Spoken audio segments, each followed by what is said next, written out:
السلام عليكم ورحمة الله وبركاته.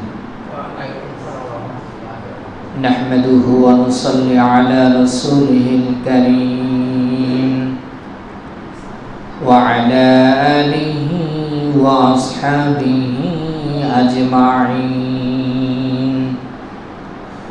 وعلى الذين اتبعوهم بإحسان إلى يوم الدين. أعوذ بالله من الشيطان الرجيم. بسم الله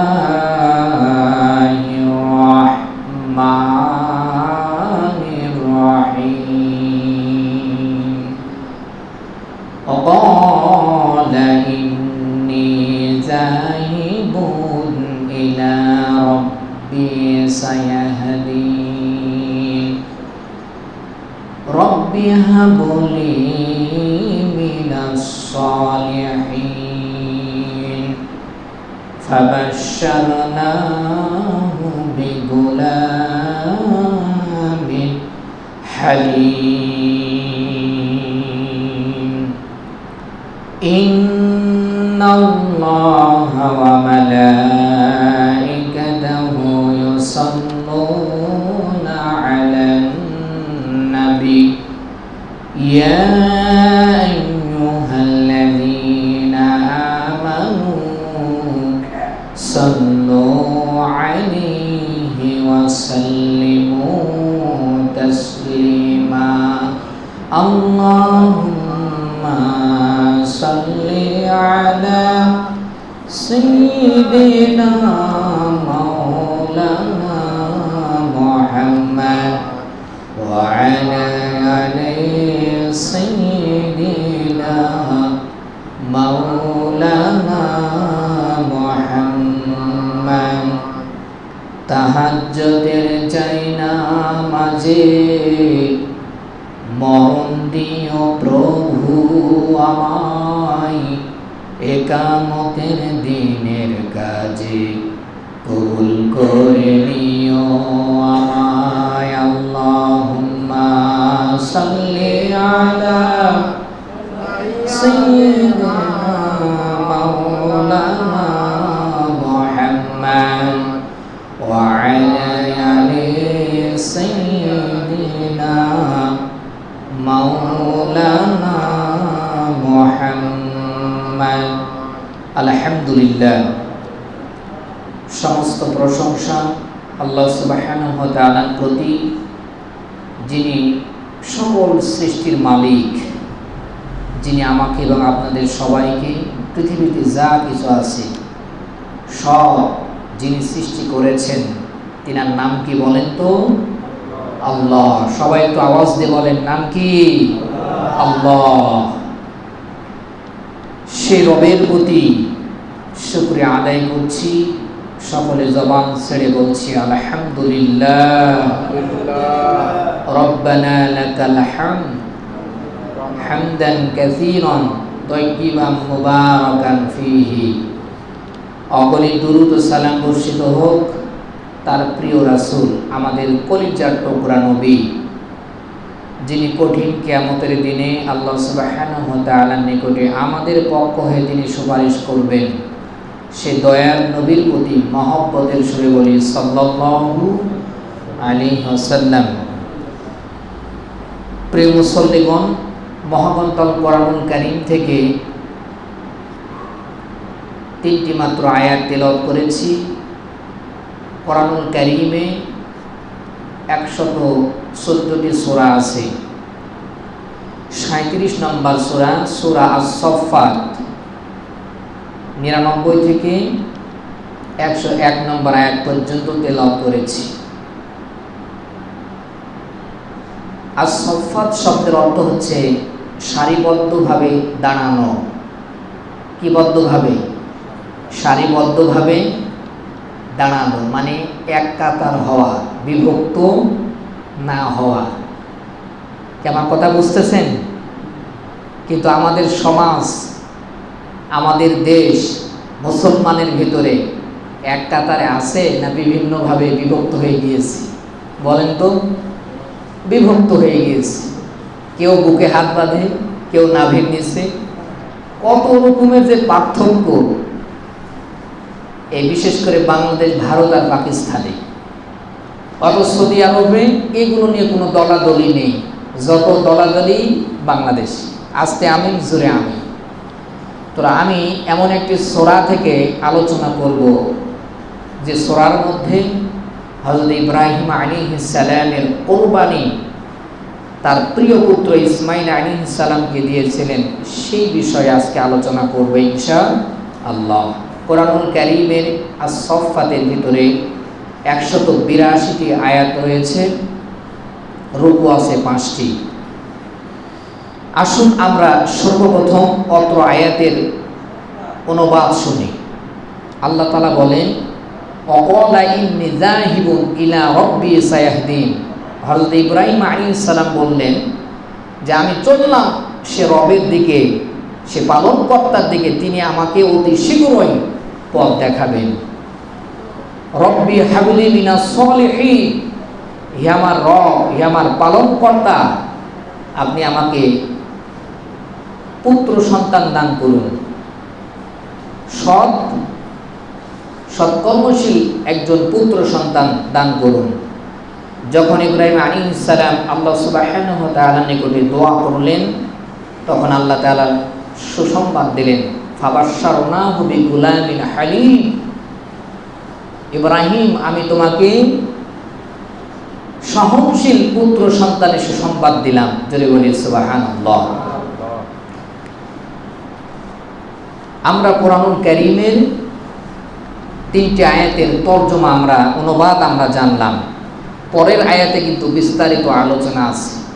এক একটি আয়াতের আমরা সংক্ষিপ্ত আকারে আয়াতের মধ্যে যে সমস্ত ব্যাখ্যামূলক আলোচনা রয়েছে আমরা শোনার চেষ্টা করব অল্প সময়ের ভিতরে। কোরআন শুনতে কি ভালো লাগে? জোরে বলেন, ভালো লাগে কিনা? আল্লাহ রাব্বুল আলামিন কোরআনুল কারীমের সূরা আম্বিয়ার ভিতরে বলেন, লাকাদ আনজালনা ইলাইকুম কিতাবান ফীহি যিকরুকুম আফালা তাকিলুন। কোরআনুল কারীমের 21 নম্বর সূরা আম্বিয়ার 10 নম্বর আয়াতে আল্লাহ বলেন, আমি নাজিল করেছি, অবশ্যই লামে তাগিদ দিলেন, লাকাদ আনজালনা, আমি নাজিল করেছি, কিতাবান, একখানা কিতাব, ফীহি যিকরুকুম, যে কিতাবের মধ্যে তোমাদের সম্পর্কে আলোচনা আছে। যদি বলি সুবহানাল্লাহ। কোরআনুল কারীমের শুরু থেকে শেষ পর্যন্ত সব মানব কেন্দ্রিক। কি কেন্দ্রিক? সব মানব কেন্দ্রিক আলোচনা, আমাদের নিয়েই আলোচনা আল্লাহ তাআলা করেছেন। প্রিয় মুসল্লিগণ, একটু কান লাগান। কোরআনুল কারীম আল্লাহ সুবহানাহু ওয়া তাআলা আমাদের সম্পর্কে আলোচনা করেছেন। আল্লাহ তাআলা অন্য জায়গায় বলেন, ওয়ালাকাদ দারাবনা লিন-নাসি ফী হাযাল কুরআনি মিন কুল্লি মাসালিন লাআল্লাহুম ইয়াতাযাক্কারুন। কোরআনুল কারীমের 39 নম্বর সূরা জুমারের 27 নম্বর আয়াত, এখানে আল্লাহ তাআলা তাগিদ দিলেন, ওয়ালাকাদ দারাবনা লিন-নাস ফি হাযাল কুরআন, আমি কোরআনুল কারীমে মানুষের জন্য সকল দৃষ্টান্ত পেশ করেছি। নবী মানুষের জীবন পরিচালনা করার জন্য যত রকমের বিধান দরকার, আমি আল্লাহ সুবহানাহু ওয়া তাআলা কোরআনুল কারীমের সমস্ত বিধিবিধানগুলো দিয়ে দিয়েছি। জোরে বলি সুবহানাল্লাহ। মানুষের ব্যক্তিগত জীবন, পারিবারিক জীবন, সামাজিক জীবন, রাষ্ট্রীয় জীবন, আন্তর্জাতিক জীবন যেইভাবে পরিচালনা করা দরকার, কোরআনুল কারীমে A to Z পর্যন্ত আল্লাহ সুবহানাহু ওয়া তাআলা আলোচনা করেছেন। জোরে বলি সুবহানাল্লাহ। সে কোরআন থেকে আমরা আলোচনা শুনব ইনশাআল্লাহ। লম্বা ইতিহাস আমি বলতে চাচ্ছি না, কারণ আমাদের সময় একেবারে সংক্ষিপ্ত থাকে, আধা ঘন্টা মতন থাকি। আমি সংক্ষিপ্ত আকারে ইতিহাস বলবো এবং সেখান থেকে শিক্ষা দেব এবং বাস্তবতার সাথে আমাদের জীবনটা মেলাবো। ঠিক আছে ইনশাআল্লাহ? প্রিয় মুসল্লিগণ, গভীর মনোযোগ দেন। আল্লাহ রাব্বুল আলামিন যুগে যুগে নবী রাসূল তিনি প্রেরণ করেছেন এক আল্লাহর দাসত্ব করার জন্য। নবী রাসূলকে আল্লাহ তাআলা দুনিয়াতে প্রেরণ করেছেন, তাদের মিশন ছিল যাতে করে জাতির লোকেরা এক আল্লাহর দাসত্ব করে। কোরআনুল কারীমের সূরা জারিয়ার ভিতরে সুস্পষ্টভাবে আল্লাহ সুবহানাহু ওয়া তাআলা বলে দিয়েছেন, ওয়ামা খলাকতুল জিন্না ওয়াল ইনসা ইল্লা লিয়াবুদুন। কোরআনুল কারীমের 51 নম্বর সূরা, সূরা জারিয়ার 56 নম্বর আয়াত, আল্লাহ বলেন, আমি জিন ও ইনসানকে সৃষ্টি করেছি শুধুমাত্র কেবলমাত্র আমি আল্লাহ সুবহানাহু ওয়া তাআলার ইবাদত করার জন্য।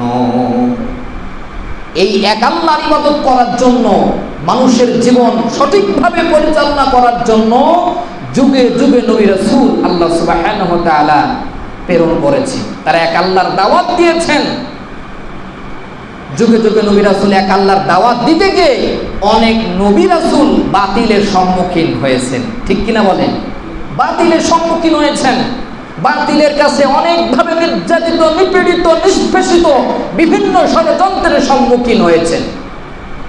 প্রিয় মুসল্লিগণ, এখান থেকে শিক্ষা হলো এই, আজও পৃথিবীতে নবুয়তের দরজা আল্লাহ তাআলা বন্ধ করেছেন, কিন্তু যারা উলামায়ে কেরাম আছে তারা কিন্তু এক আল্লাহর দাওয়াত দিচ্ছে। অনেক উলামায়ে কেরাম যারা এক আল্লাহর গোলাম হওয়ার জন্য, এক আল্লাহর দাসত্ব করার জন্য কোরআনুল কারীম থেকে, হাদিস থেকে জাতির সম্মুখে যখন সঠিকভাবে খুতবা দিচ্ছে, আলোচনা করছে, আজও পৃথিবীতে অনেক উলামায়ে কেরাম বাতিলের কাছে আজকে ষড়যন্ত্রের সম্মুখীন হচ্ছে।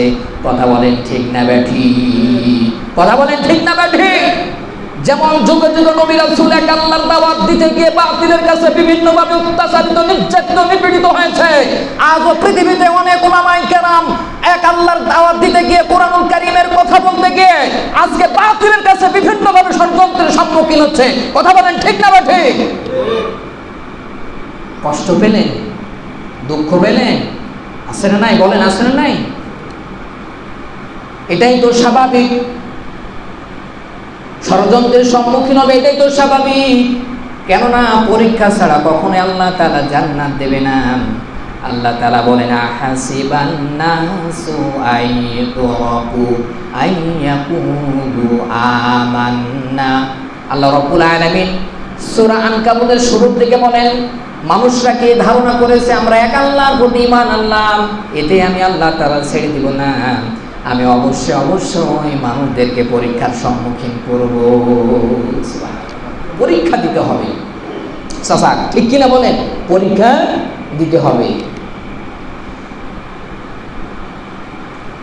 ঠিক তেমনি আমাদের মুসলিম জাতির পিতা হযরত ইব্রাহিম আলাইহিস সালাম বিভিন্ন পরীক্ষা আল্লাহ তাআলা তার কাছ থেকে নিয়েছিলেন। তার জীবনে অনেক পরীক্ষা তিনি দিয়েছেন, প্রত্যেকটি পরীক্ষায় তিনি উত্তীর্ণ হয়েছেন। সুবহানাল্লাহ, প্রত্যেকটি পরীক্ষায় উত্তীর্ণ হয়েছেন। তো ইব্রাহিম আলাইহিস সালামের তাফসীরের ভিতরে এসেছে সবচাইতে তার কঠিন পরীক্ষা ছিল অগ্নিকুণ্ডের পরীক্ষা। কি কুণ্ডে? অগ্নিকুণ্ডের পরীক্ষা।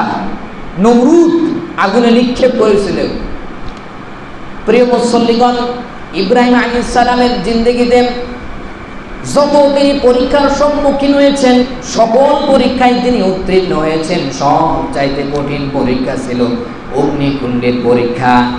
এত বড় পরীক্ষা দেওয়ার পর যখন তার কওমেরা, তার জাতিরা তার প্রতি ঈমান আনলো না, এক আল্লাহর প্রতি বিশ্বাস স্থাপন করলো না, তখন তিনি জাতির উদ্দেশ্যে বলেছিলেন, যা বলেছিলেন কোরআনুল কারীমে আল্লাহ তাআলা রেকর্ড করে বলে দিয়েছেন, অকালা ইন্নী যাহিবুন ইলা রাব্বি সায়াহদিন। আমার কওমেরা, আমার জাতিরা, আমি চললাম, এদেরকে দাওয়াত দেওয়ার কোনো কাজ হবে না। এত অগ্নি, এক বড় একটা পরীক্ষা, অগ্নিকুণ্ডের পরীক্ষা দিলাম, এরপরও আমার প্রতি ঈমান আনলো না, এক আল্লাহর প্রতি বিশ্বাস স্থাপন করলো না, ইব্রাহিম আলাইহিস সালাম বলেন, এই কওমকে দাওয়াত দেওয়ার কোনো কাজ হবে না। অকালা ইন্নী যাহিবুন ইলা রাব্বি সায়াহদি, আমি চললাম সে রবের দিকে, যে রব শব্দের দিকে দেখেন, খেয়াল করেন, সায়াহদি, অতি শীঘ্রই তিনি আমাকে পথ দেখাবেন। জোরে বলি সুবহানাল্লাহ। পথ দেখানোর মালিক কে? জোরে বলেন কে? আল্লাহ। পথ দেখানোর একমাত্র মালিক হচ্ছেন আল্লাহ। এই আয়াত দ্বারা স্পষ্টভাবে বোঝা যায় পথ দেখানোর একমাত্র মালিক হলেন আল্লাহ সুবহানাহু ওয়া তাআলা। তার নাজিলকৃত কোরআন পড়তে হবে। আজকে তো বিভিন্ন দরগাতে মানুষকে পথ দেখাচ্ছে, এই সমস্ত পথ দেখাচ্ছে না, মারিফাতের নামে এগুলো মানুষের ঈমান আমলগুলো ধ্বংস করে দিচ্ছে। কথা বলেন ঠিক না ঠিক? এটা মারিফাত না, এরা মারিফাতের নামে মানুষের ঈমান আমলগুলো মারের পথ তৈরি করেছে কোনো ভণ্ডরা। আমার ভাইয়েরা একটু লক্ষ্য করেন, যখন তিনি চিন্তা করলেন এদেরকে দাওয়াত দেওয়ার কোনো কাজ হবে না, আমাকে অন্যত্র দাওয়াত দিতে হবে, ওই সময় শুধুমাত্র তার ভাগিনা হযরতে লূত আলাইহিস সালাম এবং তার স্ত্রী সারা, আমি ইতিহাস বলবো না, তিনজন তারা ছিলেন। ইরাকের বিভিন্ন পথ চলে তারা অতিক্রম করছিলেন। লম্বা ঘটনা। ওই সময় মিশরের যিনি প্রেসিডেন্ট ছিলেন, প্রধানমন্ত্রী ছিলেন, তার নাম হলো সাদিব। তার নাম কি? সাদিব বিন সাদিব। তার নাম হচ্ছে সাদিব বিন সাদিব। নামটা একটু লক্ষ্য করেন। একটু কান লাগান, কান লাগান। ঘুমাচ্ছেন নাকি আপনারা? ঘুমাচ্ছেন নাকি? না, রাতে ঘুম হয়নি নাকি? এটা রহমতের জায়গা। এটা কি বলেন তো? সাকিনা নাজিল হয়। আসলে ওদের দোষ নাই। আল্লাহ তাআলা এই যেখানে কোরআনুল কারীমের কথা হয়, মসজিদ, এগুলো কেন ঘুম আসে? কারণ হচ্ছে এখানে আল্লাহ সুবহানাহু ওয়া তাআলা সরাসরি সাকিনা, প্রশান্তি নাজিল করেন। জোরে বলি সুবহানাল্লাহ। এজন্য ঘুম চলে আসে অটোমেটিক ভাবে। একটু কান লাগান। ওই সময় মিশরের প্রেসিডেন্ট ছিল, প্রধানমন্ত্রী ছিলেন সাদিক বিন সাদিব। তিনি হুকুম করলেন তিনজনকে ধরে নিয়ে আসা হোক আমার দরবারে। ওই সময় কিন্তু ইব্রাহিম আলাইহিস সালামের বিবি হযরতে সারা আলাইহিস সালাম ছিল সবচাইতে সুন্দরী একজন নারী। তার মতো ওই সময় সুন্দরী নারী ছিল না। এই সাদিক বিন সাদিক তার প্রতি আকৃষ্ট হয়েছিল, তার চেহারার প্রতি আকৃষ্ট হয়েছিল। কিন্তু তিনি ছিলেন তো মুসলিম জাতির মা হযরতে সারা। লম্বা ঘটনা। সাদিক অসৎ উদ্দেশ্যে তার শরীরে স্পর্শ করবে। তাফসীরের ভিতরে দুইটি বর্ণনা আছে। একটা আছে ভূমিকম্প শুরু হয়ে গেল, যখন হাত ধুয়ে ঠিক ওই সময় ভূমিকম্প শুরু হয়েছে। আর একটা তাফসীর আছে তার হাত অবাস হয়ে গিয়েছিল। আমার প্রিয় মুসল্লিগণ, গভীর মনোযোগ। এইভাবে করে সাদিক বিন সাদিক হযরতে সারাকে অসৎ উদ্দেশ্যে স্পর্শ করতে গেলেন তিনবার। আল্লাহ রাব্বুল আলামিন তার অসৎ উদ্দেশ্য পূর্ণ করতে দেয় নাই, কেননা তিনি হলেন আল্লাহর একজন প্রিয় বান্দী। সাদিক বিন সাদিক বুঝতে পারলেন যে আমি বড় অপরাধ করে ফেলেছি। সঙ্গে সঙ্গে হযরতে সারা ইব্রাহিম তার কাছে ক্ষমা চাইলেন এবং আল্লাহ রাব্বুল আলামিনের কাছে ক্ষমা চাইলেন। হযরতে ইব্রাহিম হযরতে সারা তাকে ক্ষমা করে দিলেন এবং ওই সাদিক বিন সাদিকের একজন কন্যা ছিল, নাম হলো হাজেরা। সাদিক বিন সাদিক উপঢৌকন হিসাবে সারার নিকটে তার কন্যা সন্তানকে উপঢৌকন উপহার হিসেবে দিয়ে দিলেন। সুবহানাল্লাহ। ওই সময় কিন্তু হযরত ইব্রাহিম আলাইহিস সালামের বয়স ছিল ৮৬ বছর বয়স। কি ওই সময় কি যুবক না বৃদ্ধ? জোরে বলেন, যুবক না বৃদ্ধ? বৃদ্ধ। ওই সময়ও কিন্তু ইব্রাহিম আলাইহিস সালামের সন্তান ছিল না। লম্বা ঘটনা। সারা চিন্তা করলেন আমাদের তো সন্তান নাই। এ সারা তখন চিন্তা করলেন হাজেরাকে আমার স্বামীর কাছে দিয়ে দিই, তার সাথে বিবাহ দিয়ে দিই। হযরত সারা আলাইহিস সালাম হাজেরাকে ইব্রাহিম আলাইহিস সালামের সাথে বিবাহ হয়ে গেল। আল্লাহ রাব্বুল আলামিনের কাছে এবার ইব্রাহিম আলাইহিস সালাম দোয়া করলেন, বৃদ্ধ বয়সও দোয়া করলেন, রব্বি হাবুলি মিনাস সালিহিন, হে আমার রব আপনি আমাকে সৎকর্মশীল পুত্র সন্তান দান করুন। জোরে বলে আমিন। চিন্তা করেন, বৃদ্ধ বয়স। এখান থেকে শিক্ষা হলো এই, আমার যুবক ভাইয়েরা, 1 বছর 2 বছর 3 বছর 4 বছর অনেকে এক যুগ হয়ে যায়, আবার কারো 2 যুগ হয়ে যায়। এই মাত্র 2-3 বছর বিয়ে করার পরে অনেক এখন ইদানিং যুবকরা, গত 5 বছর থেকে শুরু হয়েছে, 2 বছর পরে যদি বাচ্চা না হয়, বিভিন্ন জায়গায় আমাদের এই কুসুম্বাতে, আপনাদের এদিকেও আছে নাকি কোনো দরগা মর্গা আছে নাকি কুসুম্বা মসজিদে, আবার অনেকে পীরের কাছে বাচ্চা নেওয়ার জন্য বাচ্চা চাইতে চলে যায়। কথা বলেন ঠিক না ভাই? ঠিক। কিন্তু বাচ্চা কি পীর দিবে না আল্লাহ দেবে বলেন তো একটু? এখান থেকে শিক্ষা হলো এই, হযরত ইব্রাহিম আলাইহিস সালামের বয়স হলো 86 বছর বয়স। তিনি আল্লাহ রাব্বুল আলামিনের কাছে সন্তান চাইলেন। আরে যুবক, তোমার বয়স তো মাত্র 30 বছর, তোমার যদি শারীরিকভাবে সমস্যা থাকে তুমি ডাক্তার দেখাও, কিন্তু শারীরিকভাবে যদি সমস্যা যদি না থাকে, কোনো পীরের কাছে না, কোনো মুরিদের কাছে না, কোনো ইমামের কাছে না, কোনো দরগায় না, একমাত্র সন্তান চাইতে হবে কার নিকটে? জোরে বলেন কার নিকটে? আল্লাহর নিকটে। আমার প্রিয় মুসল্লিগণ, গভীর মনোযোগ। হযরত ইব্রাহিম আলাইহিস সালাম সন্তান চাইলেন, আল্লাহ রাব্বুল আলামিন এবার সন্তানের সুসংবাদ দিয়ে দিলেন। এমন সন্তানের সুসংবাদ দিয়ে দিলেন, আল্লাহ কুরআনুল কারীমে রেকর্ড করেছেন। আল্লাহ রাব্বুল আলামিন বলেন, ফাবাশশারনাহু বিগুলামিন হালিম। নবী, এই বয়সে আপনি আমার নিকটে সন্তান চাইলেন, এমন সন্তান আপনাকে দান করলাম যে সন্তান দিকে তাকালে আপনার চোখটা উজাড় হয়ে যাবে। যদি বলি সুবহানাল্লাহ, সহনশীল হালিম। এজন্য সন্তান চাইতে হবে ডিপ জলের মতো না শাকিব খানের মতো? কারো মতো না। কার মতো? সন্তান চাইতে হবে হযরত ওমর রাদিয়াল্লাহু তাআলার মতো, সন্তান চাইতে হবে ইমাম বুখারীর মতো, সন্তান চাইতে হবে শাইখুল ইবনে শাইখুলের মতো, সেরকম সন্তান চাইতে হবে। কিন্তু আমরা সন্তান চাচ্ছি আল্লাহ দেও একটা, যা হোক কপালে করে হবে, ঠিক কি না? এই জন্যই হচ্ছে ভাই, ডিজিটাল মার্কা সন্তান এখন হচ্ছে, ডিপজল মার্কা সন্তান হচ্ছে, শেষ বেলার ভাব নাই ভাই। বিয়ের পরে কি ভিনো আছে না নাই? বলেন আছে না নাই?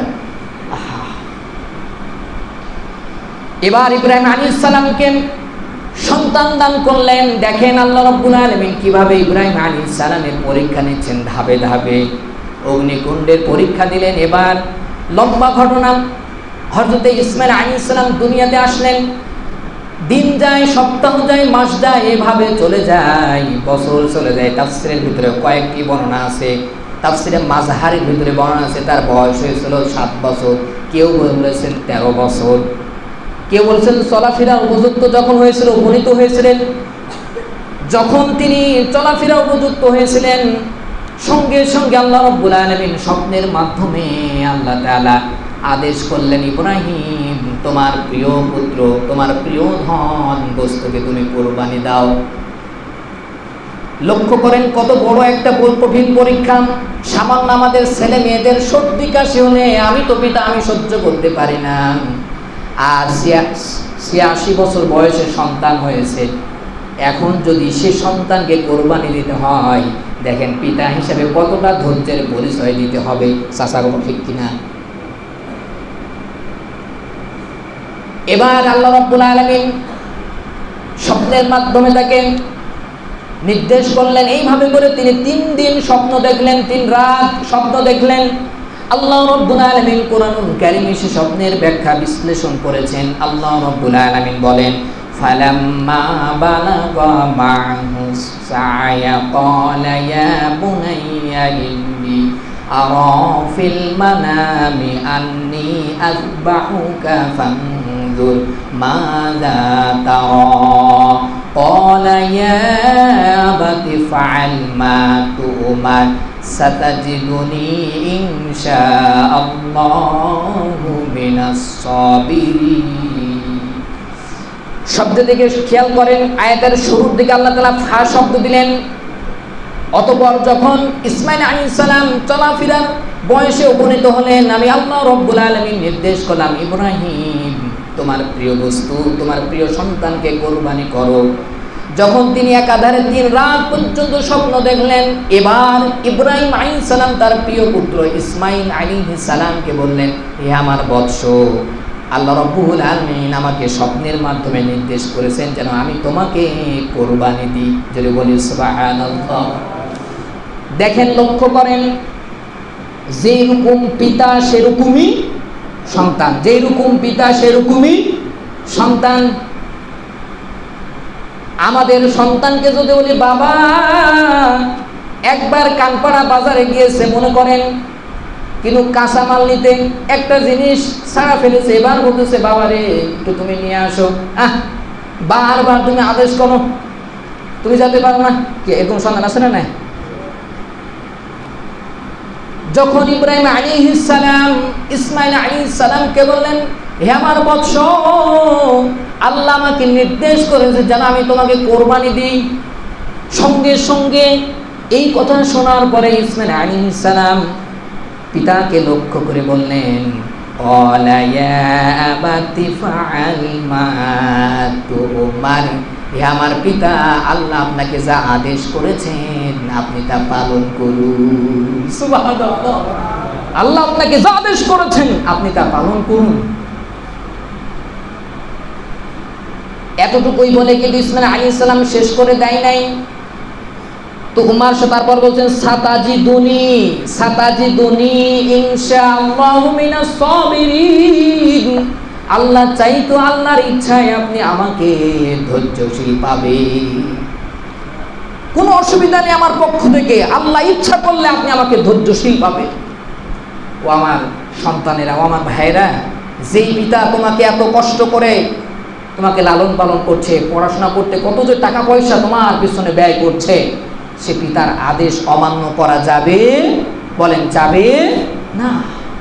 যাদের পিতা মাতা নাই তারাই কেমন জানে পিতাহারা কি কষ্ট, যাদের মা নাই তারাই জানে মা হারা কত কষ্ট। এজন্য পিতা মাতার সাথে কখনো খারাপ আচরণ করব না। এজন্য ইসমাইল আলাইহিস সালাম বলেন, হে আমার পিতা, আল্লাহ চাইতো, আল্লাহ ইচ্ছা করলে আপনি আমাকে ধৈর্যশীল পাবেন। এবার আসেন শিক্ষা। ফালাম্মা আসলামু, লম্বা ঘটনা, আমি ইতিহাসের দিকে যাচ্ছিলাম, প্রত্যেকটা আয়াত নিয়ে বাস্তবতার সাথে মিলাই। এবার লম্বা ঘটনা মিনার প্রান্তরে নিয়ে চলে গেলেন, ইসমাইল আলাইহিস সালামকে কুরবানি দিবেন। এবার আল্লাহ তাআলা বলেন, ফালাম্মা আসলামা ওয়া তাল্লাহু লিল জাবিন, আল্লাহ বলেন ইব্রাহিম এবং ইসমাইল উভয় আনুগত্য প্রকাশ করলো। এই উভয় আনুগত্য প্রকাশ করার জন্য আল্লাহর বিধান পালন করতে ইব্রাহিমের সহজ হয়ে গেল। বলি সুবহানাল্লাহ। শব্দ দিকে এবার খেলেন, তাফসিরে প্রবেশ করেন। ফালাম্মা, আলোচনা অনেক ওলামায়ে কেরাম শুনবেন। ফালাম্মা, মিমে একালিফ টান, আসলামা, দুই শব্দটাই দ্বিবচন শব্দ আল্লাহ তাআলা দিয়েছেন। ইব্রাহিম আলাইহিস সালামকে আল্লাহ তাআলা স্বপ্নের মাধ্যমে ওহী করে জানিয়ে দিলেন। এখন ইব্রাহিম আলাইহিস সালাম যদি ইসমাইলকে যদি বলতো, আর ইসমাইল আলাইহিস সালাম যদি বলতো না আমি কোরবানি হব না, আল্লাহ আপনাকে আদেশ করছে, আমি পালন করতে আমি রাজি না, আচ্ছা বলেন তাহলে কি ইব্রাহিমের কি আল্লাহর এই আদেশ পালন করতে কি অসুবিধা হতো কিনা? বলেন, করতে পারতো? পারতো না। এর দ্বারা আপনি কি বুঝলেন? উভয় আনুগত্য প্রকাশ করেছেন। এর দ্বারা আপনি কি বুঝলেন? শুধুমাত্র দাড়িয়ালা টুপিওয়ালা ওলামায়ে কেরামে বাংলার জমিনে দিন প্রতিষ্ঠা করার জন্য লড়াই করলে হবে না। যারা টুপি ছাড়া যে সমস্ত শাসক আছে তাদেরকেও ইব্রাহিমের ভূমিকা পালন করতে হবে, আর ওলামায়ে কেরাম সাধারণ মানুষ যারা আছে ইসমাইলের ভূমিকা পালন করতে হবে। উভয় প্রকাশ করি, তাহলে বাংলার জমিনে দিন কায়েম করা সহজ হয়ে যাবে। কথা বলেন ঠিক না বেটি? সহজ হয়ে যাবে। কথা কি বুঝতে পারলেন? নাকি হুজুর কোন দিকে নিয়ে গেলেন, নাকি এদিকে মনে করছেন নাকি আপনারা? যারা শাসক আছেন উপর থেকে নিচ পর্যন্ত, তারা যদি ইব্রাহিমের ভূমিকা পালন করে, আর আমরা যারা ওলামায়ে কেরাম যারা সাধারণ মানুষ ইসমাইলের যদি ভূমিকা পালন করি, অবশ্যই এই বাংলার জমিনে যত রকমের অত্যাচার অনাচার নির্যাতন আছে সব ধ্বংস হয়ে যাবে। কথা বলেন ঠিক নেবে? ঠিক কথা একটু বোঝার চেষ্টা করেন, না বুঝলে অন্যদিকে নিয়ে